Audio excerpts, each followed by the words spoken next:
changer ses euros contre une monnaie locale. Dans les aéroports, beaucoup disent s'être fait avoir. C'est de l'escroquerie, à fuir. J'ai été arnaqué d'environ 50 € sur un change de 200 €. Ce bureau de change ne devrait tout simplement plus exister. Ce sont des marchands à la sauvette et des voleurs. Nous avons fait le test en caméra discrète dans un aéroport parisien. Premier bureau pour changer des euros en yens japonais. Pour 43 €, nous obtenons 5000 yens japonais. Selon le taux moyen en vigueur, nous aurions dû en obtenir 8000. Deuxième bureau de change, cette fois avec des dirhams marocains. Là encore, le taux de change est défavorable. Avec 40 €, nous obtenons 220 dirhams marocains. Nous aurions dû en recevoir 427, soit 2 fois plus. L'employé tente de se justifier. Là, le taux, il n'est pas très intéressant, si? Tout ce que je peux vous dire, c'est qu'on n'est pas les plus chers, on n'est pas les moins chers. On est juste dans un juste milieu.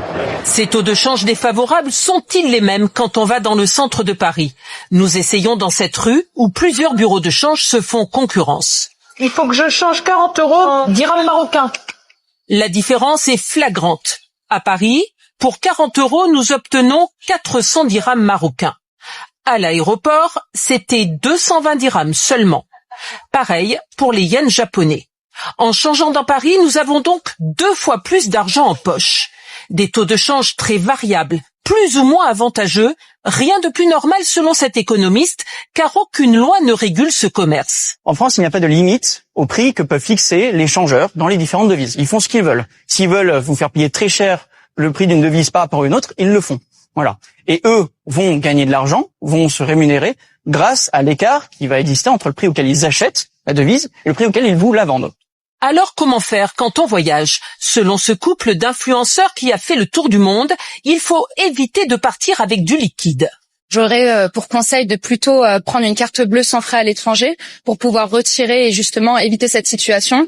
Et au moment, si vraiment il n'y a pas cette possibilité-là et qu'il faut aller en bureau de change, de bien demander la somme à la personne avant d'accepter la transaction. Dans les aéroports, le taux de change reste généralement défavorable. Mieux vaut donc anticiper avant de décoller.